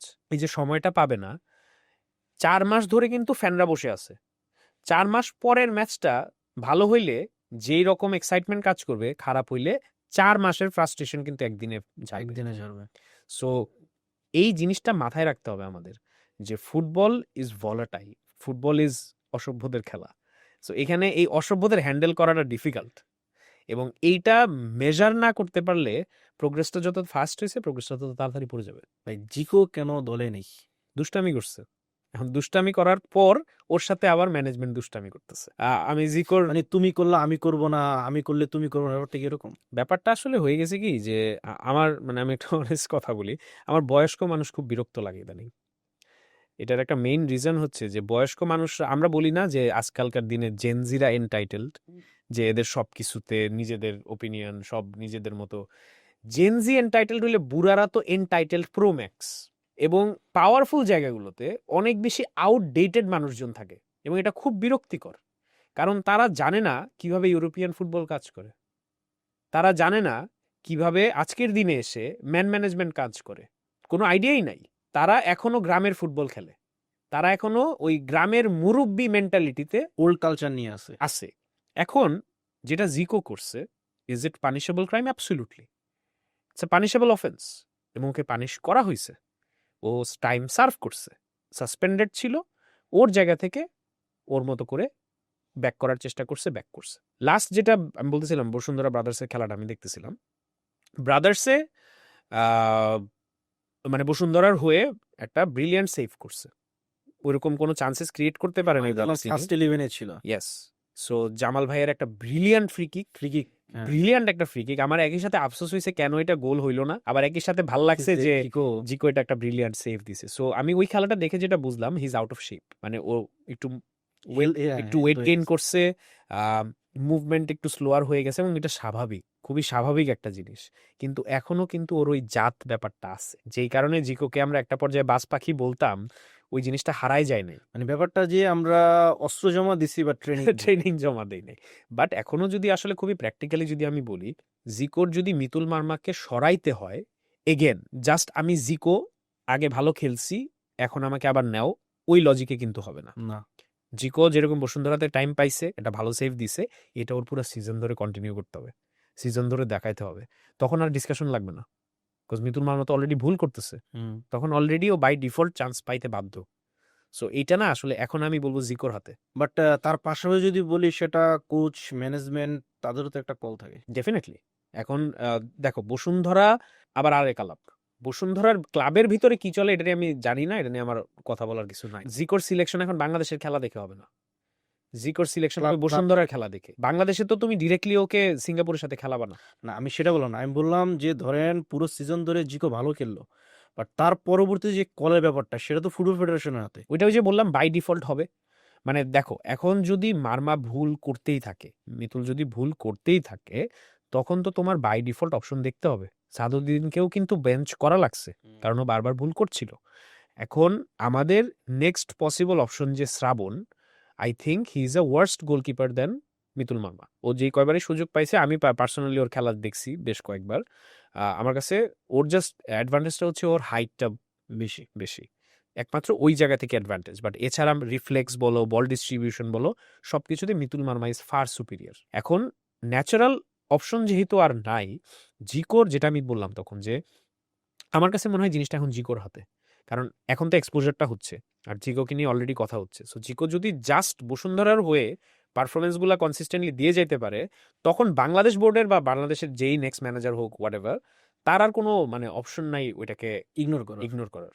বাট আমার কেন জানি মনে হয় ভাই, জিকো ভাই হাল কি অনেকটা ছেড়ে দিছে, যে না আমার হয়তো বা আর কখনো হবে না, বা বাংলাদেশ টিমে আর আসবো না। সে যদি এটা ছেড়ে দিয়ে থাকে, আমি তাকে দোষারোপ করব না। বাট আমার মনে হয় যে যেহেতু আস্তে আস্তে সুযোগ পাচ্ছে, ওই পজিটিভ মেন্টালিটিটা লাগবে। যেটা একটু আগে আপনি বললেন, ফিনিশার, বাংলাদেশের ফিনিশার কোচ, তার বাংলাদেশ পর্ব একটু অ্যানালাইসিস করবেন এবং লাস্টিক আউট অফ 10 মার্কিং করবেন। আচ্ছা, কাবরেরার সিচুয়েশনটা আমি দুইটা ফেজে দেখি, একটা হচ্ছে হিরো ফেজ, আর একটা হচ্ছে ভিলেন ফেজ। সো ডার্ক নাইটের এই কমন ডায়লগটা আমরা সবাই শুনছি যে you either die a hero or live long enough to become the villain. So যখন কাবরেরা শুরু করে এবং যখন বসুন্ধরা কিংসের একটা খুব ভালো সময় যায়, অস্কার বুজনের আন্ডারে, যখন রবসন, তারপর হচ্ছে ডোরিয়েলটন, বিশ্বনাথ, এরকম কিছু নাম খুব প্রমিনেন্টলি ভালো খেলতেছে, এবং বসুন্ধরা কিংসের বেশ কিছু খেলা আমি মাঠে যেয়ে দেখছি, এএফসির কিছু খেলা। হ্যাঁ। So and they played beautiful football under Oscar Bruzon. ওই জায়গাটা থেকে এই প্লেয়ারগুলা প্যাসিং ফুটবলের একটা হাতেখড়ি পায়, স্ট্রাকচার্ড ফুটবলের একটা হাতেখড়ি পায়। অ্যান্ড তখন কাবরেরা বিং স্প্যানিশ, যারা মানে Spanish football is always dependent on passing. So Bashundhara থেকে বেশি প্লেয়ার যাওয়া এবং কাবরেরা আর অস্কার বুজনের ম্যানেজমেন্ট এবং কোচিং স্টাইল বা গেম ট্যাকটিক্সের প্রেফারেন্সের মধ্যে একটা মিল থাকার ফলে প্লেয়ারগুলা একটা ক্লাব থেকে ন্যাশনাল টিমে একটা ট্রানজিশন করতে পারছিল ফ্লুয়েন্টলি, এবং ওই জায়গা থেকে আমরা বাংলাদেশের কিছু ভালো পারফরমেন্স দেখছি। এখন ভালো মানে কি? ভালো মানে হচ্ছে আগে পাস দিলে যাইতো না, এখন পাস দিলে যায়, কিছুটা বেটার, রাইট। এবং অ্যাটলিস্ট তুমি খেলাটা দেখার মতো 90 মিনিট হয়, মানে তুমি সহ্য করতে পারবা। আগে ছিল অসহ্য। দ্যাট ওয়াজ প্রোগ্রেস, এবং ওই প্রোগ্রেসটা থেকেই আসলে ফুটবল আলট্রাসরা গডফাদার টিফো বানায় নিয়ে আসতো, সেলিব্রেট করতো কিন্তু কাবরেরাকে।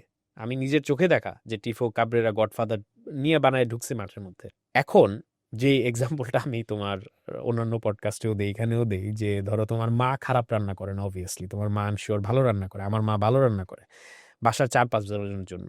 যখন বাসায় 100 জনের দাওয়াত হবে তখন আমার মা রান্না করবে না। কেন? সে কি খারাপ কুক? না, না, কারণ এটা একটা বিগার ফোরাম, লার্জার ক্যাপাসিটি, বড় অডিয়েন্সের জন্য। প্ল্যাটফর্মটা একটু ভিন্ন। রাইট। এখন আমার কাছে মানে কাবরেরা সিচুয়েশনটা এক্স্যাক্টলি তাই হয়েছে। যখন ফুটবলে অ্যাটেনশন কম ছিল, যখন ফুটবলে কোনো এক্সপেকটেশনই ছিল না, তখন একটা পাস দিলেও খুশি লাগতো। এখন তো একটা পাস দিলে খুশি লাগবে না। এখন ইন্ডিয়াকে হারাইতে হবে, এখন সেকেন্ড রাউন্ডে যাইতে হবে, এখন সাফ থেকে বেরোয় এএফসিতে ঢুকতে হবে, বাবুর্চি চেঞ্জ করা লাগবে।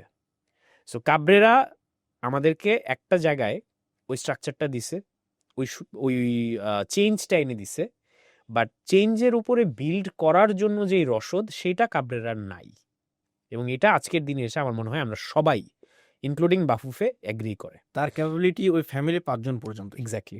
এখন আমার হাতে হামজা চৌধুরী, শামিত সোম, ফাহমিদুল, জায়ান, গ্যাসপার হক, কাজেম আহমেদ। শাহ, জায়ান আহমেদ, এই যে নামগুলা, এগুলা কিন্তু মানে আমি তো ইন্ডিয়ান ফ্রেটার্নিটি, পাকিস্তান ফ্রেটার্নিটির সাথে কথাবার্তা হয় স্পেশালি ইন্টারন্যাশনাল ম্যাচগুলোর আগে, দে আর এক জেলাস অ্যান্ড দুই স্কেয়ার্ড। ওরা এবং লাস্ট আমি ইন্ডিয়ার ম্যাচটা যখন হামজা চৌধুরী অলরাউন্ডার পারফরমেন্স করলো, বিশেষ করে ইন্ডিয়ার অনেক কন্টেন্ট ক্রিয়েটরের ছোট ছোট ক্লিপ ভাইরাল, ইয়েস তারা জাস্ট কথা বলতেছে হামজা। হামজা, যে India lost against Hamza, simple as that, not against Bangladesh. India lost against Hamza, he was everywhere. So and also Zayan. So ওই জায়গা থেকে আমাদের এখন যে রিসোর্সেসগুলো আছে, দেখো ফুটবলের প্রত্যেকটা ন্যাশনাল টিমের একটা এরা যায়, অ্যান্ড ওইটা ক্যাপিটালাইজ করাটা খুব ইম্পর্টেন্ট। যেমন বেলজিয়াম 18 যে ওয়ার্ল্ড কাপ জিতে নেয়, আমার মনে হয় বেলজিয়ামের ফুটবলের ইতিহাসে এটা সারা জীবন ওরা আফসোস করবে, একটা কালো দাগ। সারা জীবন আফসোস করবে। That team was crazy. So বাংলাদেশের এই যে একটা রেনেসান্স আমরা বলতেছি ফুটবলের, এটা আমি তোমাকে শুরুতেই বললাম, এটার স্থায়িত্বকাল 2 থেকে 3 বছর ম্যাক্সিমাম। এটা যদি আমরা ওয়েস্ট করি আরো 30 বছর লাগবে, আরো 40 বছর লাগবে, আরেকটা হামজা যদি কোনোদিন জন্ম হয়। সো এই জিনিসটা আমরা কতটুকু বুঝতেছি আমরা জানি না, যে যেটা আমরা পাইছি ইট কামস উইথ আ মানে কি বলবো timer, and the clock is ticking. So এখানে আমাদের, যেটা আমি বললাম, ভাই তুই সিন্ডিকেট না তুই নিজের স্বার্থে ক্লাব চালাস, টিম চালাস, আমার কিছু যায় আসে না। Just if you are syndicate, be a smart syndicate. If you want to do corruption, do it smartly. But আমারে ফুটবল দাও, আমারে ফুটবলের ডেভেলপমেন্ট দাও, আমারে ফুটবলের ভালো খেলা দাও, আমারে ফুটবলের ভালো প্লেয়ার দাও, এরপরে তোমরা টাকা মারো, আমার কিছু যায় আসে না। বাট আমার মাঠে এই জিনিসটা প্রমোট। আমার খেলা দাও, ট্রফি দাও, আমার সেলিব্রেট করার জিনিস দাও, ফ্যান হিসেবে আমার চাওয়া এটা কি। আজিম ভাই, আপনি হামজা চৌধুরী কিভাবে দেখেন, as a midfielder as a allrounder? Hamza চৌধুরীকে আমি প্রথমত একটা এঞ্জেলের মতো দেখি। লোকটা মানে কথাও বলে এত শ্রুতিমধুর ভাবে, এবং মানে কিছু দেখো, একটা ক্যারেক্টার যখন as big as Hamza Chowdhury, তখন না চাইতেও তোমার একটু হাম্বল হওয়া লাগে। অবভিয়াসলি। মানে তুমি চাইলেও বিষয়টা ঘাওরামি করতে পারবে না। বাট হামজা ভাইকে আমি যতটুকু পার্সোনালি দেখছি, এবং যতটুকু আমার খুব কাছের মানুষজনদের কাছ থেকে ওনার ব্যাপারে শুনছি, যারা আবার ওনার সাথে অনেক বেশি মানে টাইম স্পেন্ড করছে, উনি এটা অ্যাকচুয়ালি প্রিটেন্ড করে না। মানে উনার যে হিউমিলিটিটা এবং উনার যে একটা মিশে যাওয়ার ব্যাপারটা, এটা উনি একদমই ট্রাই করে প্রিটেন্ড করে না। মানে উনি মানুষটাই এরকম, মানে হয়ে যায় অটোমেটিক। উনি মানুষটাই Type on. এরকম। হ্যাঁ, মানে উনি মানুষটাই একটা জেনুইনলি ভালো মানুষ। সো আমি হামজা চৌধুরীকে অ্যাকচুয়ালি ফুটবলার হিসেবেও দেখি না, মিডফিল্ডার হিসেবেও দেখি না, অলরাউন্ডার হিসেবেও দেখি না। আমি হামজা চৌধুরীকে একটা অসম্ভব রকমের ভালো মানুষ এবং একটা ব্রিলিয়ান্ট প্রফেশনাল হিসেবে দেখি, যেটা আমাদের দেশে নাই। যদি আমি মাঠের কথা বলি, মাঠের ক্ষেত্রে হি is a midfielder for me. মাঠে দেখো, আমার তো আসলে হামজা চৌধুরীকে তুমি যদি এখন আমাকে টকিং টিকি টাকা হিসেবে অ্যাসেস করতে বলো, নট এজ এ বাংলাদেশি, তখন কিন্তু আমার ওনাকে খুব কনস্ট্রাকটিভলি অ্যানালাইসিস অ্যাসেস করতে করতে হবে। হবে। তখন আমি ওনাকে একটা প্রিমিয়ার লিগ প্লেয়ার হিসেবে অ্যাসেস করবো, not a Bangladeshi. Bangladeshi. So ওই গন্ডিতে আমার কাছে মনে হয় যে he is an extremely promising CDM, এবং আই রিয়েলি হোপ, যেটা আমি মনে প্রাণে চাই, he comes back to the premier league. এটা লেস্টারের থ্রুতে হোক, শেফিল্ডের থ্রুতে হোক, সান্ডারল্যান্ডের থ্রুতে হোক, চাই না। বাট আই জাস্ট মানে I badly want him to come back to Premier League. মানে এটা আমার সবচেয়ে বড় চাওয়া আর কি। লাস্টে যেটা কথা হলো আপনার ইন্ডিয়ার ম্যাচে, মিতুল মার্মার যে একটা ফল্ট এবং পাসিং এর যে ডিফেন্সের পাসিং এর যে একটা ফল্ট, সেটার কারণে গোল হতে হতে হামজা ভাইয়ের হেডের কারণে গোলটা সেভ হলো। তার আগের ম্যাচে সবাই বলতেছিল যে হামজা চৌধুরী তার খালি গোলকিপিং করাটা বাকি আছে। সব ক্যারেক্টার কমপ্লিট করেছে, শুধু গোলকিপিংটা, এবং সে সেই ম্যাচে গোলকিপিংটাও করলো। তো এই জন্য এখন তাকে অনেকে অলরাউন্ডার তকমাটাও দেয়। রাইট। বাংলাদেশের জন্য সে আসলে অলরাউন্ডার না, বাংলাদেশের জন্য সে 11টা পজিশনে খেলা প্লেয়ার। প্লেয়ার। এবং ওনার জায়গা থেকে কিন্তু আসলে এটা ফেয়ারও না, মানে আমাদের কিন্তু তার উপর এরকম ভাবে ডিপেন্ডেন্ট হইলে ঝামেলা। এবং আমি মনে করি তার উপর অনেক প্রেশার পড়তেছে, এটা এবং তার যে unnecessary pressure। ন্যাচারাল যেই পজিশনটা সেখান থেকে সে মিসিং। অ্যাবসলিউটলি। এবং এইখানে কিছু জায়গা আমার মনে হয় যে এগেন এখানে কোচের একটা বিশাল ভূমিকা আছে, যেটা মানে ফুটবলের খুব সিম্পল ফিলসফি কি, যে player in support, running on and of the ball. So এই জায়গাগুলো না খুব কোর ফান্ডামেন্টাল অফ ফুটবল, যেটা আমাদের ডোমেস্টিক, আমাদের রুরাল, আমাদের গ্রাসরুটে এক্সিস্ট করে না। যে জিনিসটা আমি বার্সা একাডেমি রেফারেন্স দিয়ে বারবার টানতেছিলাম, যে ফুটবলটা আসলে মাঠে গায়ে গতরে খেলা না। ফুটবলের একটা বিশাল অংশ হচ্ছে মাঠে নামার আগে হয়, মাঠে নামার পরে হয়। Preparation, IQ, strategy, tactics, replication, সবকিছু। সো হামজা চৌধুরী আজকে আমরা কেন অলরাউন্ডার হিসেবে দেখতেছি? কারণ সে সব জায়গায় না, সে ফোর্সড হচ্ছে সব জায়গায় যাওয়ার জন্য, এবং দ্যাটস আনফরচুনেট। এটাতে আমরা সেলিব্রেট করতেছি বিকজ আমরা আনন্দ পাচ্ছি, বাট এটা আসলে সেলিব্রেট করার জিনিস না, করার জিনিস না। এটা একটা নেগেটিভ জিনিস। এবং আমাদের বুঝতে হবে যে আমাদের ওই জায়গাগুলো ল্যাকিংস, এবং ওই জায়গায় যথেষ্ট Exactly. পরিমাণ গ্যাপ আছে। এক্স্যাক্টলি। আমার যখন রাইট ব্যাক উঠতেছে না তখন হামজার উঠা লাগতেছে, আমার সিডিএম যখন ট্র্যাক ব্যাক করার কথা করতে পারতেছে না তখন হামজার করা লাগতেছে, আমার গোলকিপার যখন ছাগলের মতো কাজ করতেছে তখন হামজার নামা লাগতেছে। সো প্রত্যেকটা জায়গা যেখানে হামজা চৌধুরীর থাকার কথা না, যখন তাকে দেখা যাচ্ছে, that is credit of Hamza, but that's the discredit of all the other players. And Bangladesh football team. Yes. So এই জিনিসটাও আমাদের একটু মাথায় রাখা উচিত। বা একটু প্রিভিয়াস কোশ্চেনটা যাবো, সেটা হচ্ছে হাভিরিয়ার ক্যাবরেরা যে রেটিং পয়েন্টটা, সেটা কত দিবেন আউট অফ 10? ওভারঅল বাংলাদেশের ফুটবলে তার সময় যদি আমি হিসাব করি, আমি এটাকে 5.5 দিব, জাস্ট বিকজ ইনিশিয়েশনটা তার থ্রুতে হয়েছে, শুরুটা, চেঞ্জের শুরুটা তার থ্রুতে হয়েছে। বাট আমি কাবরের জায়গায় হইলে যেটা করতাম, আমি লাস্ট 2টা ম্যাচ পর্যন্ত ওয়েট করতাম না, ইন্ডিয়া আর হংকং, রাইট, হংকং ম্যাচটা পর্যন্ত আমি ওয়েট করতাম না। মার্চ উইন্ডোতে যেটা আছে, হ্যাঁ, না না না, ইন্ডিয়ার আগের ম্যাচটা, আগের ম্যাচটা। এই 2টা ম্যাচ পর্যন্ত আমি ওয়েট করতাম না। যখন আমি দেখছি যে the trust has been lost, এবং এটা আমি তোমাকে বলতে পারি প্লেয়ার্সরা ডু নট লাইক হিম, বোঝা যায় অনেক সময়, এটা ভাইবটা বোঝা যায়। আমি যে সব প্লেয়ারকে চিনি তা না, জামাল ভাই ডিরেক্টলি প্রেসে এসে বলে। বলতেছে। সো এটা তো আসলে কোনো রকেট সায়েন্স না। সো প্লেয়ার, সে যে ড্রেসিং রুম হারাই ফেলছে এটা বোঝা যায়। রাভি আলোনসো আজকে এসে যে ড্রেসিং রুম হারাই ফেলছে এগুলো কিন্তু বোঝা যায়। আমি কি গেছি রিয়াল মাদ্রিদে? এবং জামাল ভাই প্রেস কনফারেন্সে এই কথাটা একবার না একাধিকবার বিভিন্ন প্রেস কনফারেন্সে বলছে যে আমি 90 মিনিট মাঠে খেলতে চাই।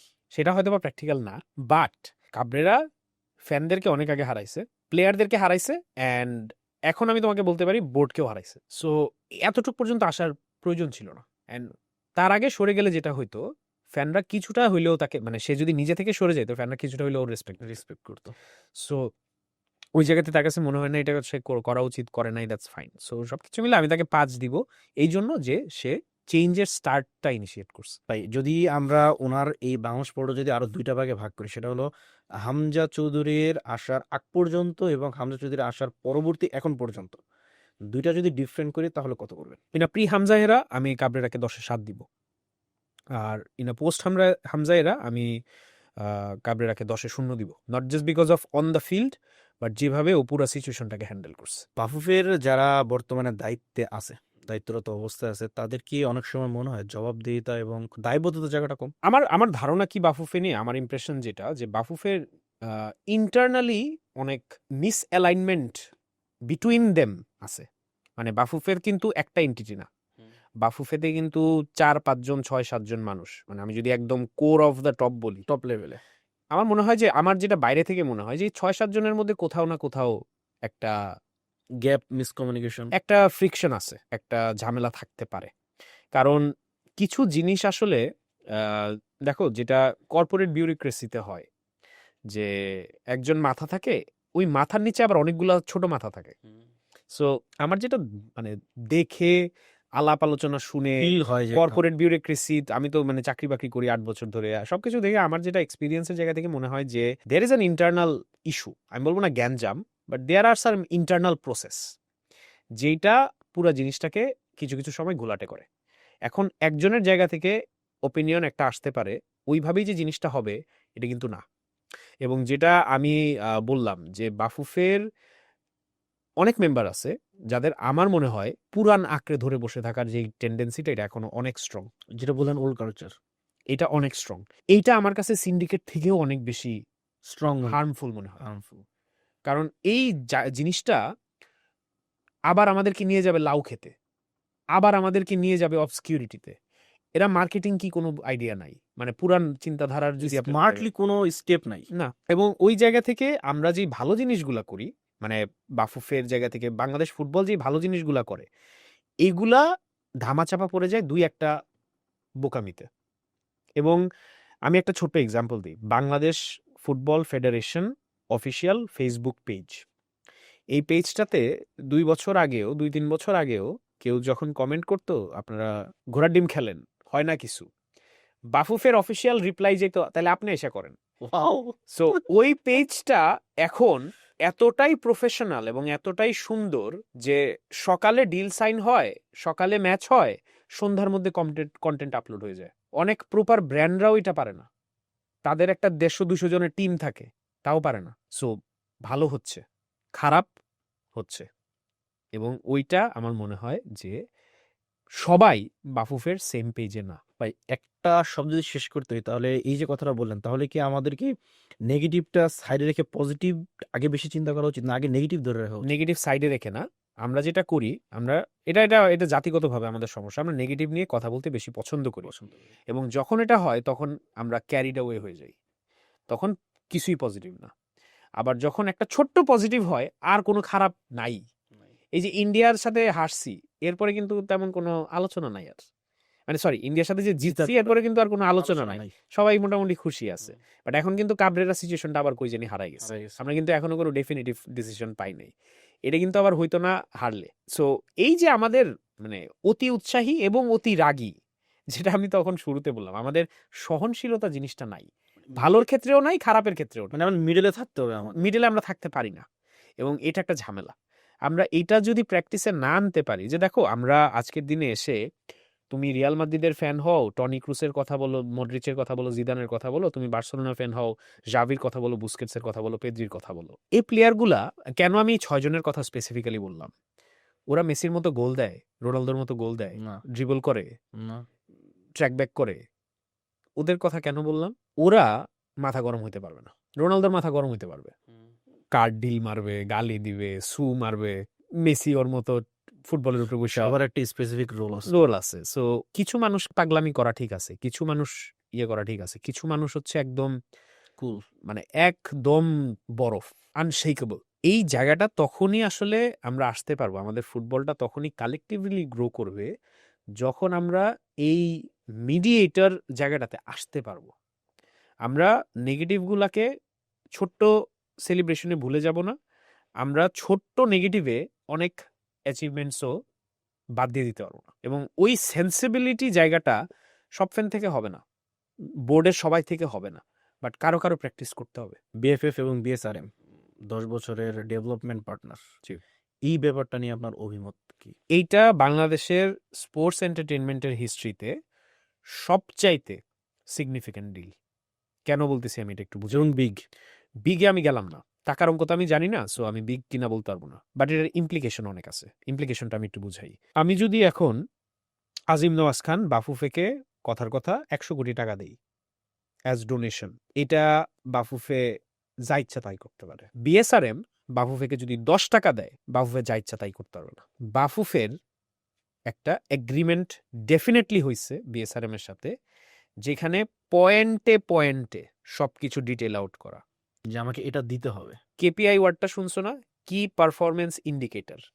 কর্পোরেটে একটা পিয়ন যে চা দেয়, যে গেট খুলে থেকে শুরু করে এমডি, সবার কেপিআই থাকে। বছর শেষ ওই কেপিআই মিট না হইলে তার ইভ্যালুয়েশন হবে না, তার চাকরি থাকবে না, তার বেতন কাটা যাবে, এবং ইনক্রিমেন্টও হবে না। ইনক্রিমেন্ট তো প্রশ্নই আসে না। This deal is exactly like this. বাফুফের অ্যাকাউন্টেবিলিটি টু বিএসআরএম মাস্ট থাকতে হবে। বাফুফে এটা এনশিওর করবে, সরি বিএসআরএম এটা এনশিওর করবে যে কি পাচ্ছি কি পাচ্ছি না। একদমই তাই। টাকা দেওয়া মামা এত সোজা না, কারো পকেট থেকে টাকা বের করা পৃথিবীর সবচেয়ে কঠিন জিনিস। এবং যখন 10 বছরের ডিল হয়েছে, অ্যামাউন্ট না জানলেও আমরা সবাই আজ করতে পারতেছি, এখানে বিশাল অঙ্কের টাকা ইনভলভড। সো এই টাকা বিএসআরএম জাস্ট ফুটবল ভালোবাসি চিন্তা করে দিয়ে দিছে? অবশ্যই না। এখানে বিএসআরএম এর টার্গেটস আছে, অবজেক্টিভস আছে, কেপিআইজ আছে, যেগুলো বাফুফের মিট করতে হবে। এবং এইটা আমরা অনেক ফ্যানরা বুঝতেছি না। আমরা ধরে নিচ্ছি ও আচ্ছা আরেকটা ব্র্যান্ড আসছে টাকা দিছে না, আর কোনো ব্র্যান্ড তো আসে নাই। আপনি যদি আর কোনো ব্র্যান্ডের কথা বলেন, সবাই প্লেয়ার নিচ্ছে। জামাল ভুঁইয়াকে নিচ্ছে, হামজা চৌধুরীকে নিচ্ছে, কাজেম সাকিব, রুবানা নিচ্ছে, প্লেয়ারদেরকে নিচ্ছে। এই টাকাতে কিন্তু বাফুফের কোনো এখতিয়ার নাই, ফ্যানদের কোনো ইমপ্লিকেশন নাই। আরেকটা জিনিস যদি হাইলাইট করতে, সেটা হচ্ছে তারা কিন্তু ডেভেলপমেন্ট পার্টনার। ইয়েস, এবং এটা কিন্তু কখনো শুনো নাই। হ্যাঁ। ক্রিকেটে এটা কখনো হয় নাই, অন্য কোনো খেলাতে হয় নাই। ডেভেলপমেন্ট পার্টনার মানে not official sponsor. Yes, official sponsor তো ঢাকা ব্যাংক আর ইউসিবি ব্যাংক। ছেলেদের জন্য হচ্ছে এই ইউসিবি, মেয়েদের জন্য ঢাকা এবং বাংলাদেশ ফুটবল লিগে United health United health care. So এরা কিন্তু কোনো টিমকেও বলে নাই, কোনো প্লেয়ারকেও বলে নাই, কোনো লিগকেও বলে নাই, কোনো স্পেসিফিক কোনো কিছু বলেই নাই। বাফুফের ডেভেলপমেন্ট পার্টনার। অ্যান্ড বাফুফের আন্ডারে লিগও আছে, মেন্স ফুটবলও আছে, এভরিথিং। উইমেন ফুটবল আছে, এজ ডিভিশনও আছে। সো এখন এটা এই জন্য মানে আমরা সবাই অনেক আশাবাদী, অনেক পোস্ট আমরা দিছি, আমি শিওর দেখছো, যে এইটা can be a game changer. এবং সুবিধাটা হচ্ছে এটা যে তোমার এখানে বাফুফের সৎ নিয়তের উপর 100% বিশ্বাস করার দরকার নেই। কারণ সৎ নিয়ত অসৎ নিয়ত এটা বিএসআরএম দেখবে, বিএসআরএম এর কাছে জবাব দিতে হবে। সো ওইখান থেকে একটু আশা আসলে পাওয়া যায় যে না, এটা থেকে ফাইনালি কিছু আসবে, আমরা কিছু ইম্প্যাক্ট দেখবো ইনশাল্লাহ। বা এখন যখন আমরা এডেড টাইমে বাংলাদেশ ফুটবল দলের পছন্দের খেলোয়াড় হামজা ভাই বাদে যদি বলি, রাকিব ভাই আর বিশ্বনাথ। টপ 3 জন স্পোর্টস তারকা। Andres Iniesta, Dale Steyn, Roger Federer. Football আপনার প্রিয় অধিনায়ক? সবচেয়ে প্রিয় সবচেয়ে প্রিয় কার্লোস পুয়োল, নিঃসন্দেহে। ফুটবলের ফেভারিট শট যেটা দেখতে খুব ভালো লাগে, পছন্দের? নাকল বল। বাংলাদেশ এবং ব্রাজিল ছাড়া পছন্দের জাতীয় দল? স্পেন। প্রিয় খাবার? পরোটা। কি দিয়ে? এনিথিং। পরোটা দিয়ে পরোটা খেতে পারবো আমি। আই লাভ পরোটা। মানে পরোটা দিয়ে দুধ চা কিন্তু কম্বিনেশন। এনিথিং, বললাম তো, পরোটা দিয়ে ভাত, পরোটা দিয়ে পরোটা, পরোটা দিয়ে রুটি, আমি জানি না, আমাকে জাস্ট পরোটা তো আমি কিছু একটা দিয়ে খেয়ে ফেলবো। আচ্ছা, পছন্দের ঘোরার জায়গা? বাংলাদেশের ভিতরে আমার সবচেয়ে পছন্দের জায়গা সিলেট। আর বাংলাদেশের বাইরে 1-2টা দেশে যাওয়া হয়েছে, বাট আমার কাছে মনে হয় যে স্পিরিচুয়াল জায়গা থেকে এবং সবকিছু মিলায়ে সৌদি আরবের আমার একটা অন্যরকম টান ফিল করি। লাস্ট প্রশ্নে যাব, সেটা হচ্ছে আপনার পার্সোনাল লাইফ নিয়ে কিছু জানতে চাই। সেটা হচ্ছে কি করতেছেন, পড়াশোনা, বর্তমানে জব, এই ব্যাপারগুলো। That's a good question. আমার মনে হয় যে আমার একটা ডুয়েল আইডেন্টিটি আছে। ফুটবল নিয়ে আমার কাজ করা তো মোস্টলি 2022-এর লাস্টের দিক থেকে 23ই বলা যেতে পারে। প্রফেশনালি আমি একজন ব্র্যান্ড স্ট্র্যাটেজিস্ট। আমি ব্র্যান্ড মার্কেটিং অ্যান্ড অ্যাডভার্টাইজমেন্ট নিয়ে কাজ করি। এই লাইনে লাস্ট 8 বছর ধরে কাজ করছি। আমি এফসিবি বিটোপি নামে একটা অর্গানাইজেশনে চাকরি করি। এটা বাংলাদেশের সবচাইতে পুরান মার্কেটিং ফার্ম। অ্যান্ড এর পাশাপাশি আমি গ্লোবালিও একটা ক্লায়েন্টের সাথে, মানে একটা রিসার্চ ফার্মের সাথে কাজ করি as a south Asian brand marketing specialist. So এর পাশাপাশি আমার পার্সোনাল লাইফ নিয়ে যদি বলতে হয়, আমি আমার বাবা মার সাথে থাকি। আমার বাবা মা এক ফ্লোরে থাকে, তার এক ফ্লোর উপরে আমি আমার ওয়াইফের সাথে থাকি। আর আমার ভাই বোন দেশের বাইরে থাকে। আমার 3টা মেয়ে আছে। 2টা থাকে ফ্রান্সে, একটা থাকে মালয়েশিয়া। মাশাআল্লাহ। সো ওরা হচ্ছে সবচেয়ে মানে ভালো বিষয় হচ্ছে যে ওদেরকে আমার পালা লাগে না, কিন্তু আমি ওদের বাপ। সো একটা হচ্ছে আমার ভাইয়ের আর 2টা আমার বোনের। সো এর বিয়ন্ডে যদি বলতে হয়, আমার বাবা একজন রিটায়ার্ড আর্মি অফিসার, অ্যান্ড আমার ওয়াইফ আমার সাথেই চাকরি করে একই অফিসে। অ্যান্ড এছাড়া খুব বেশি একটা এক্সাইটিং তেমন কিছু নাই আমার love life. Marriage or arrange? এটা কিছুটা অ্যারেঞ্জ ম্যারেজই বলা যাইতে পারে, বাট আমরা মানে যখন ডিসাইড করছি যে we want to get married, এরপরে আসলে 1-2 মাসের মতো একটা সময় ছিল ফ্যামিলি জানাশোনা। সো এটা পড়াশোনাটা? আমি গ্র্যাজুয়েশন করছি ইস্ট ওয়েস্ট ইউনিভার্সিটি থেকে। এরপর আসলে ভার্সিটিতে থাকাকালীন সময়ে চাকরি বাকরিতে ঢুকে যাওয়া হয় 3rd ইয়ারের জায়গা থেকে। অ্যান্ড দেন মাস্টার্স আর এখন পর্যন্ত কমপ্লিট করার প্রয়োজনীয়তা বোধ করি নাই আর কি। সামনে যদি হয় দেখা যাবে। আজিম ভাই, অসংখ্য ধন্যবাদ আমাদের ক্যাপ্টেন্স কলে আমাদের আমন্ত্রণে আমাদের পডকাস্টে আসার জন্য। Thank you so much, extremely honoured and humbled. যারা এতক্ষণ আমাদের এই পক শুনলেন, thank you so much for listening, and thank you so much for having me. Thank you ভাই। আজকের পডকাস্ট এই পর্যন্ত শেষ। ইনশাআল্লাহ দেখা হবে পরবর্তী পডকাস্ট চ্যাপ্টারে পরবর্তী নতুন অতিথির সাথে। আসসালামু আলাইকুম।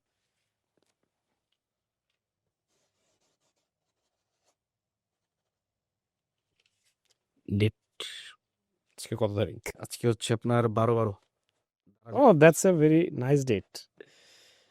2025। Thank you. Thank you so much. Thank you.